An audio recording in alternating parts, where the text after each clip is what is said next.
Hey there, in today's tutorial, we're going to add some effects based on the last tutorial that we did.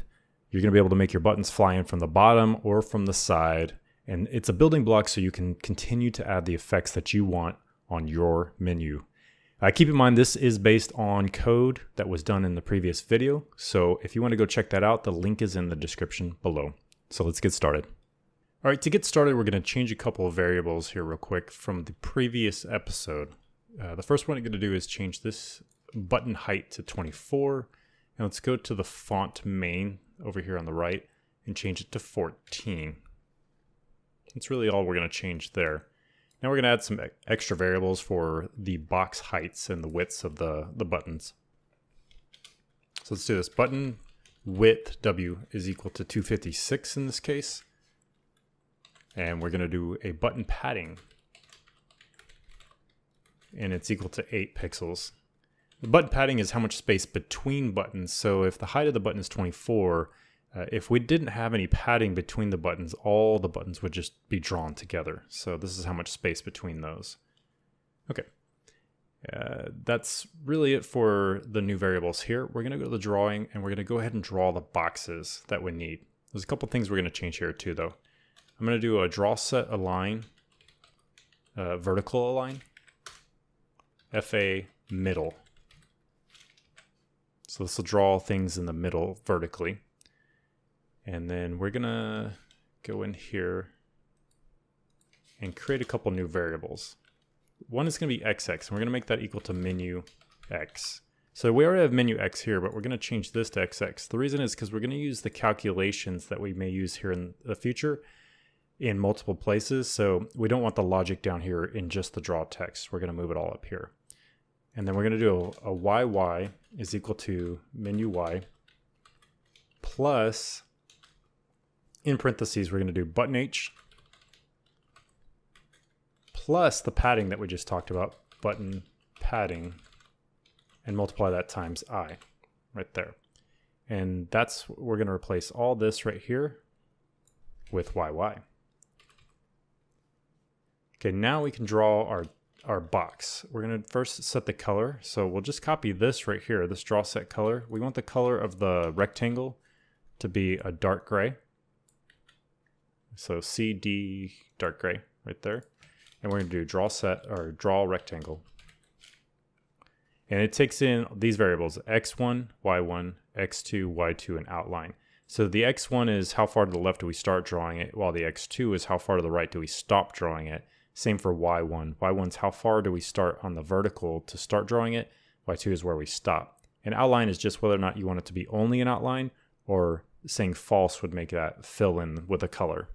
So we'll choose this, and we're going to say XX for X1 and YY for Y1. Then for X2, it's how far to the right we draw. So that's XX plus button width. And that's just button W, sorry. And YY is going to be YY plus button height.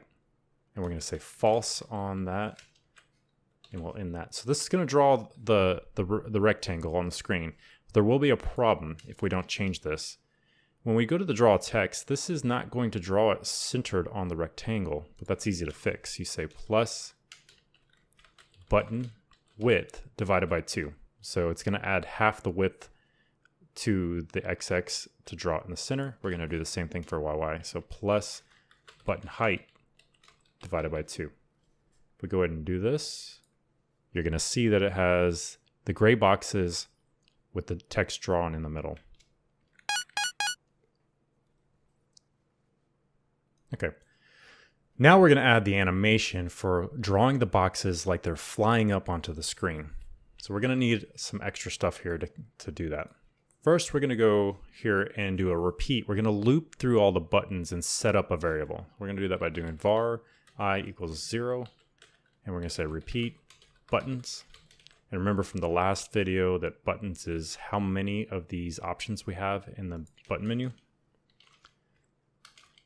We're going to do our I++ to just make sure we're looping through this. And we're going to set up this new variable called unfold. We're going to say I here, and we're just going to start it off with 0. what we're going to end up with is a number between 0 and 1. And we're going to calculate that in just a little bit, but we're going to use that number 0 to 1 to figure out where we want to draw the buttons on the screen. Okay, I'm going to copy this to make it a little bit easier. We're going to copy this to the step event. And right here between this menu index code and where we actually play the sound, I'm going to hit enter a couple times, and we're going to put this in here. So it's the same thing. We're going to loop through all this and get the buttons. But instead of automatically iterating, we're only going to iterate if a certain part of this is true. And that's if the current button we're on is equal to 1. So if unfold I is equal to 1, then we're going to say I plus plus. This is how we make that stutter step where it's not all the buttons fly up to the screen at the same time, but we're going to go through one button at a time and start adding some values to make it closer to 1. So here's why we're going to do that. So on the next line, we're going to say if, as long as I has not actually gotten bigger than the amount of buttons that we have, we're going to do unfold I is equal to the min value of 1 and unfold I plus, we're going to do a small amount, 0.2. Okay, so what this statement is saying is, this first is the min statement. We're going to start off with unfold equaling to 0, but every time we iterate, we're going to add 0.02 to it. And if it surpasses 1, that's okay, because it's just going to return 1, because that's what the min function does. It returns the smaller of these two numbers.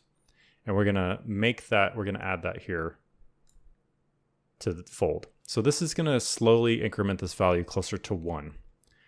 Now to get that step effect, we're going to now say if I plus 1 is less than buttons.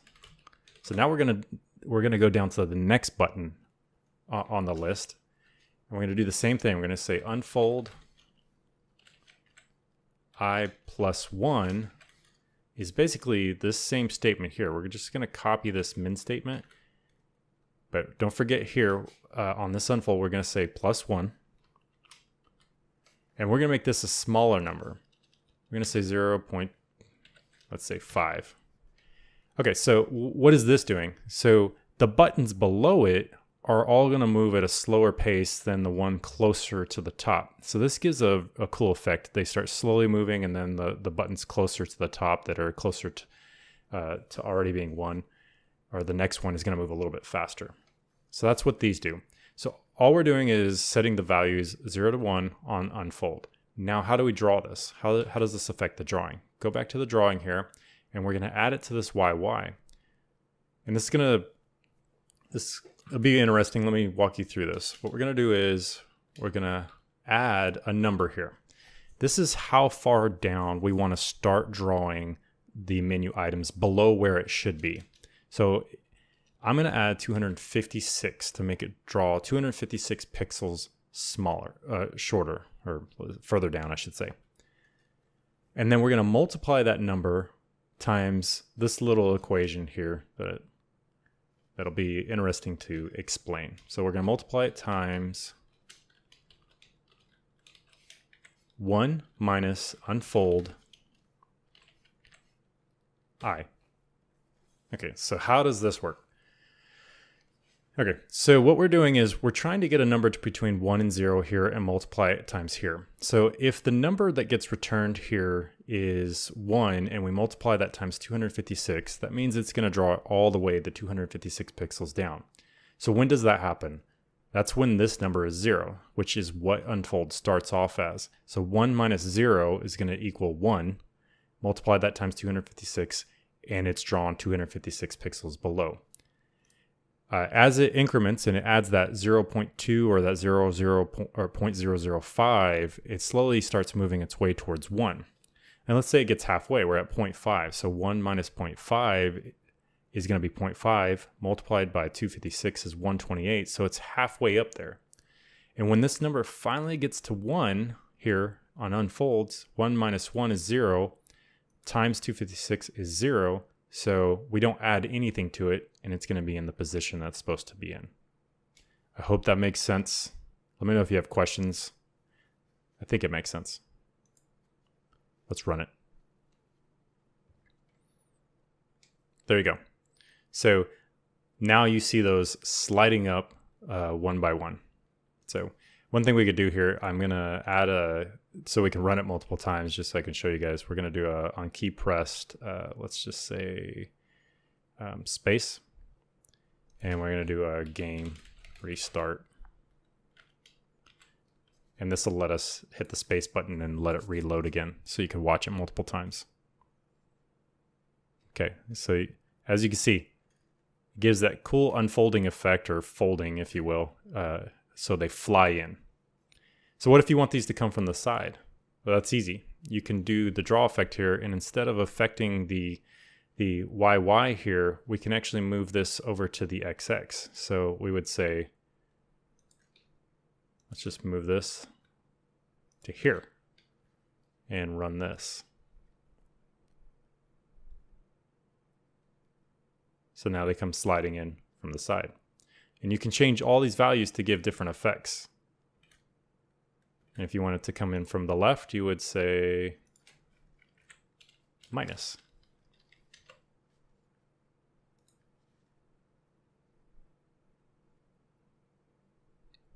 And there you go.